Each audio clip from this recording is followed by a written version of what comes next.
आपके मन में यह सवाल भी आ रहा होगा कि तालिबान के लौटने से भारत पर क्या असर पड़ेगा। कहा जा रहा है कि पाकिस्तानी खुफिया एजेंसी आईएसआई ने जिन आतंकियों को ट्रेनिंग देकर अफगानिस्तान भेजा था वो अब वापस पाकिस्तान लौट चुके हैं। जाहिर है जो आईएसआई दिन महीने साल कश्मीर में अशांति फैलाने के सपने देखती रहती है वो किसी नए षड्यंत्र की फिराक में होगी।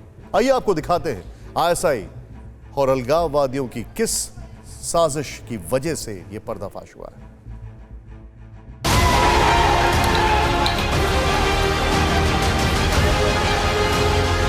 कश्मीर की ऐसी तस्वीर अब बीते दिनों की बात हो गई, लेकिन वो कौन लोग हैं जिन्होंने घाटी में अशांति फैलाने की साजिश रची? इस सवाल के जवाब में एक बड़ा खुलासा हुआ है। खुलासा इस बात का हुआ है कि पाकिस्तान स्थित कॉलेजों में दाखिले के नाम पर पैसा इकट्ठा किया जाता है और उसका इस्तेमाल आतंकवाद फैलाने में होता है। जम्मू कश्मीर पुलिस के ब्रांच CIK यानी काउंटर इंटेलिजेंस कश्मीर ने इस मामले में 6 लोगों को गिरफ्तार किया है, जिसमें जफर अकबर नाम का एक अलगाववादी नेता भी शामिल है। आप इस साजिश को ऐसे समझिए कि इनाम के किसी छात्र से इन लोगों ने 10 से 12 लाख रुपए लिए और पाकिस्तान या पाकिस्तान अधिकृत कश्मीर के किसी मेडिकल कॉलेज में उसका दाखिला करा दिया। लेकिन ये पैसा उस कॉलेज तक नहीं गया, बल्कि पैसा आतंक फैलाने के काम में इस्तेमाल किया गया। यानी ए ने जम्मू कश्मीर में किसी एडमिशन कराने वाली एजेंसी से संपर्क किया जो अलगाववादी नेताओं के संपर्क में है। अलगाववादियों ने सीमा पार पाकिस्तानी खुफिया एजेंसी ISI से संपर्क किया, जिसने ए नाम के छात्र का एडमिशन सीमा पार किसी कॉलेज में करा दिया और बदले में मिले पैसे पत्थरबाजी से लेकर दहशत फैलाने के दूसरे कामों के लिए भेज दिए गए। यानी ये सारे लोग उस रैकेट का हिस्सा है जिसमें एडमिशन करने वाली एजेंसियां, अलगाववादी नेता और पाकिस्तानी खुफिया एजेंसी ISI भी शामिल है।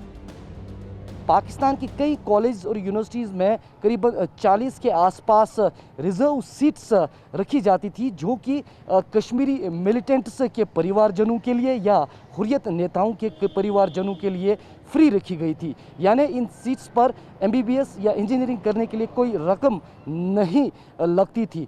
तो उसी का फ़ायदा उठाते हुए अलगाववादी नेता और अलगाववादियों का समर्थन करने वाले कुछ लोग इसे अलगाववादी गतिविधियां और मिलिटेंसी को यहां पर फंड करने के लिए इस्तेमाल करते थे। पाकिस्तान के कॉलेजों में एडमिशन के लिए हुर्रियत के नेताओं का जो कोटा होता था, उसके तहत ऐसे अभिभावकों को भी सीटें बेच दी जाती थी जिनका किसी मारे गए आतंकी से कोई कनेक्शन नहीं है, लेकिन वो अपने बच्चों का दाखिला पाकिस्तान के किसी मेडिकल या दूसरे प्रोफेशनल कोर्स में कराना चाहते हैं। इस तरह का डाटा कोई कंपाइल नहीं हुआ है कि कौन कौन लोग पाकिस्तान में पढ़ने के लिए गए हैं, MBBS के लिए या इंजीनियरिंग के लिए या बाकी कोर्सेज के लिए। हम लोगों ने मालूम करने की कोशिश करी गवर्नमेंट की एजेंसीज के पास या एजुकेशन डिपार्टमेंट के पास, जो नोडल एजेंसी है हमारी, इस तरह का कोई डाटा नहीं है।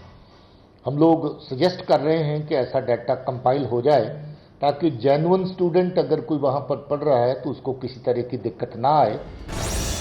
एक छात्र से एडमिशन के लिए करीब 10 से 12 लाख रुपए लिए जाते थे और साल भर में 40 सीटों पर दाखिले होते थे। यानी हिसाब लगाया जाए तो कम से कम 4 करोड़ रुपए हर साल आतंकवाद के नाम पर इकट्ठा किए जा रहे थे।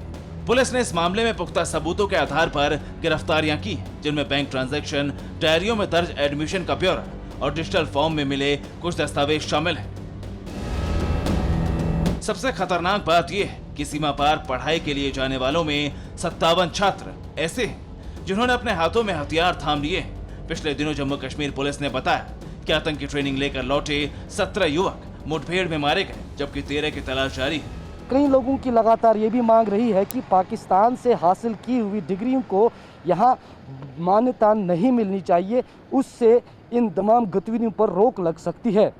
आपको बता दें पिछले कई दशकों से पाकिस्तान की इन कॉलेज और यूनिवर्सिटी में कश्मीरी युवाओं के लिए ये सीट्स मुफ्त रखी जाती थी, लेकिन इन्हें एडमिशन तभी मिलता था जब किसी हुर्रियत नेता या हुर्रियत संगठन की तरफ से इन्हें क्लीन चिट मिलता था और क्लीन चिट मिलने के बाद इनका एडमिशन होता था और यहाँ इनके परिवार से उसके एवज पैसा लिया जाता था। अब आप ही सोचिए, अनुच्छेद 370 हटने के बाद जब कश्मीर में नया दौर शुरू हो रहा है, तब भला सीमा के इस पार और सीमा के उस पार कुछ लोगों को कश्मीर की तस्वीर भला कैसे अच्छी लगेगी। Bureau report, TVN Bharatvarsh. अड़ी, सोमवार से शुक्रवार शाम 6 बजे सिर्फ TV9 भारतवर्ष पर।